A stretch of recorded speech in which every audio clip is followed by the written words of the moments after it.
Sa Senado, ano po ang role ng mataas na kapulungan ng Kongreso? So, ang pagkakaiba sa House of Representatives sa mga senador, ang mga congressman, ang role nila, sila ang taga-usig. Ibig sabihin ng taga-usig, para silang mga piskal, mga prosecutors. So, hindi pwede diretso tayo sa korte kung hindi dumaan tayo sa prosecutors. Ang role ng prosecutor para ang criminal cases to determine kung may probable cause ba or may prima facie evidence ba that will certain its conviction. Yun ang role ng mga congressman. Ang role naman ng senador, they try and decide the case. When I say they try and decide the case, sila yung mga judges sa impeachment court. So sila ang mag-decide kung i-dismiss ba, i-convict ba, i-acquit ba ang isang impeachable officer. Yun yan. So, tsaka, Kuya Mark, alam mo naman, may issue ngayon, yung remanding. Marami ang nagsasabi na mali daw yun dahil wala daw sa trabaho ng mga senador ang magmosyon para ibalik. At ang trabaho lang daw nila ay magdinig doon sa reklamong impeachment. Ay hindi tayo sang-ayon dyan, MJ, kasi in litigation, by analogy sa litigation, yung ang korte, pwede nilang i-remand ang kaso pabalik sa piskalya. For example, may kasong kriminal, kasong estafa, kasong tinatawag na murder. Tapos, bigla na lang na-aresto ang isang tao but hindi siya nakatanggap ng sabina galing prosecutor. So, ibig sabihin, hindi siya naka-avail ng tinatawag na preliminary investigation. So, pag inakyat ang kaso diretso sa korte, pwede ang court mag-decide na ibalik ang kaso pabalik sa piskalya to avail yung tinatawag na preliminary investigation. Para yung remand. Pwede i-remand ang kaso ng korte pabalik sa lower house or sa piskalya for preliminary investigation. Yun din ang mangyari sa kaso ni BP Sara. Ang korte may authority na i-dismiss ang kaso outright dismissal.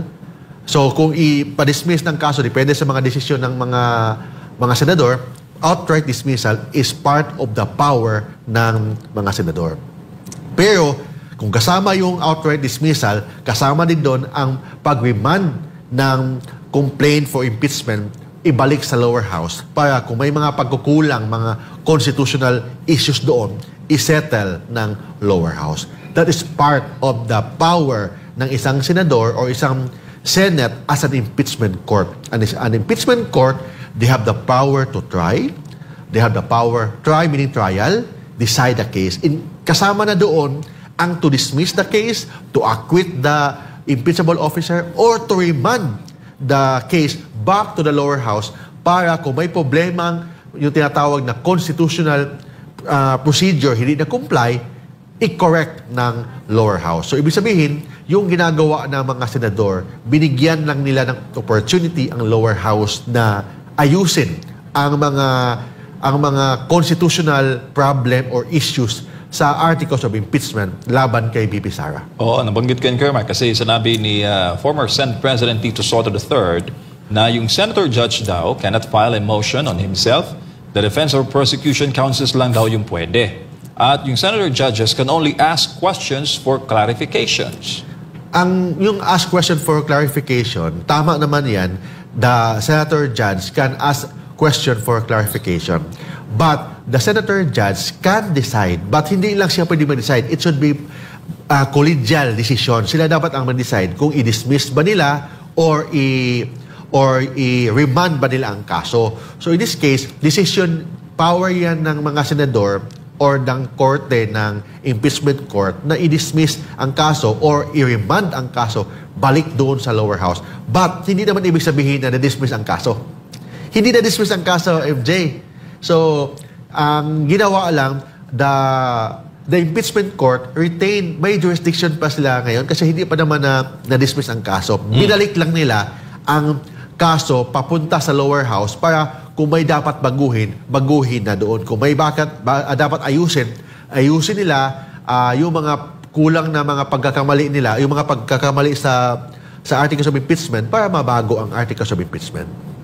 dalawa ang kondisyon doon sa remand order. No? Yung ayusin nga yung reklamo at i-certify ng House of Representatives na hindi lumabag sa batas yung kanilang ginawa. At kalawa is makipag-ugnayan sa 20th Congress kung maaari ba bang itawid o magkaroon ng crossover yung 19 Congress na impeachment complaint papunta doon sa bagong Kongreso which will be constituted after the State of the Nation Address ng Pangulo ngayong taon. Tama yan. Tama yan. Kailangan na may approval yan sa 20th Congress. Hindi naman pwede na ang complainant, meaning the prosecutors ng mga congressman, 19 Congress, tapos ang mag-decide, ang korte, yung impeachment court, 20th Congress. Dapat, kung 90th Congress ng congressman ang complainant, ang mga prosecutors, dapat ang mag-decide, 19 Congress din ng mga senador.